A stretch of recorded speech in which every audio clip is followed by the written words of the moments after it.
Hello സുഹൃത്തുക്കളെ, നമ്മൾ എത്രയോ തവണ കുടകിൽ പോയിട്ടുണ്ട്. ആദ്യമായാണ് ഈയൊരു സ്ഥലത്തേക്ക് പോയത്. വളരെ നല്ല ഒരു സ്ഥലം തന്നെയാണ്.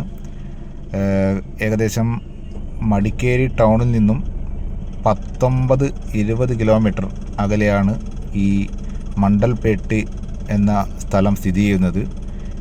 ഈ വറ്റിവരണ്ട വേനലിലും കൊടും ചൂടിലും അവിടെ കാണപ്പെടുന്ന കോട അതൊരു വല്ലാത്ത അനുഭവം തന്നെയാണ്. നമുക്കിവിടെ എത്തിപ്പെടാൻ, ഇതിൻ്റെ ഡെസ്റ്റിനേഷൻ പോയിന്റിൽ എത്തിപ്പെടാൻ ഏകദേശം 4 കിലോമീറ്ററോളം ഓഫ് റോഡ് സഞ്ചരിക്കേണ്ടതുണ്ട്. 1800 രൂപയാണ് 500 രൂപയാണ് അവർ ജീപ്പിന് ഈടാക്കുന്നത്. ഈ നട്ടാരം കത്തുന്ന വെയിലത്ത് നട്ടുച്ചയ്ക്ക് ഏകദേശം, അതായത് നമ്മളൊരു 12 മണിക്കാണ് അവിടെ എത്തിയെങ്കിലും ഈ സമയത്ത് പോലും ഭയങ്കര കോടയുണ്ടാകുന്ന ഒരവസ്ഥയാണ്. ഓഫ് റോഡ് വണ്ടികൾ മാത്രമേ ഇവിടേക്ക് പോകൂ. നമ്മുടെ വണ്ടി അത്യാവശ്യം ഓഫ് റോഡ് പോകുന്ന വണ്ടി ആയതുകൊണ്ട് നമുക്ക് ആ 1500 രൂപ ലാഭമായി എന്ന് പറയാം. വളരെ നല്ലൊരു പ്രദേശമാണ്. നവംബർ മുതൽ ജനുവരിയുമുള്ള കാലഘട്ടത്തിലാണ് ഇവിടെ സീസൺ തിരക്ക് അനുഭവപ്പെടുന്നത്. ആ സമയങ്ങളിൽ ഇവിടെ നല്ല പച്ച വിരിച്ച കുന്നുകൾ കാണാൻ പറ്റും.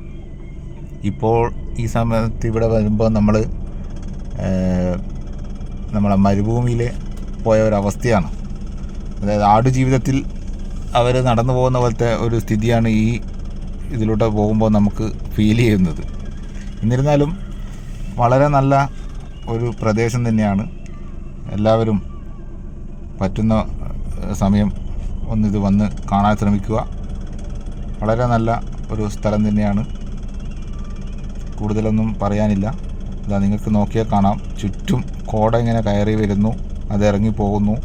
വളരെ നമ്മൾ ഏകദേശം ഇവിടെ നിൽക്കുന്ന ഈ സമയം ഉച്ച ഏകദേശം 12 മണിയാണ്. ഈ സമയത്ത് ചുറ്റും നോക്കിയാൽ നിങ്ങൾക്ക് കാണാം, അത് അവിടെ ആ ഒരു പ്രദേശത്ത് മാത്രമാണ് ഈ കോട കാണുന്നത്. അവിടുന്ന് പുറത്തേക്ക് ഇറങ്ങുമ്പോൾ സാധാ കാലാവസ്ഥയാണ് അനുഭവപ്പെടുന്നത്. അവിടെ ഒരു വാച്ചിങ് ടവർ ഉണ്ട്. ഓഫ് റോഡ് വണ്ടി കൊണ്ട് പോയി ശീലമുള്ളവർക്ക് അവരവരുടെ സ്വന്തം വണ്ടി കൊണ്ട് തന്നെ പോകാവുന്നതാണ്. അങ്ങനെയെങ്കിൽ 1500 രൂപയോളം ഏകദേശം നമുക്ക് ലാഭം കിട്ടുന്നതായിരിക്കും. മടിക്കേരി ടൗണിൽ നിന്നും ഒരു 20 കിലോമീറ്റർ യാത്ര ചെയ്യുക. പ്രത്യേകം ശ്രദ്ധിക്കേണ്ട ഒരു കാര്യം വെച്ചാൽ, വലിയ വാഹനങ്ങൾ, ബസ് പോലുള്ള വാഹനങ്ങൾ അവിടത്തേക്ക് പോകാൻ ബുദ്ധിമുട്ടാണ്. ഒരു 10 കിലോമീറ്ററോളം പുറകിൽ വെച്ച് അവിടുന്ന് ട്രാവലറോ അതുപോലെ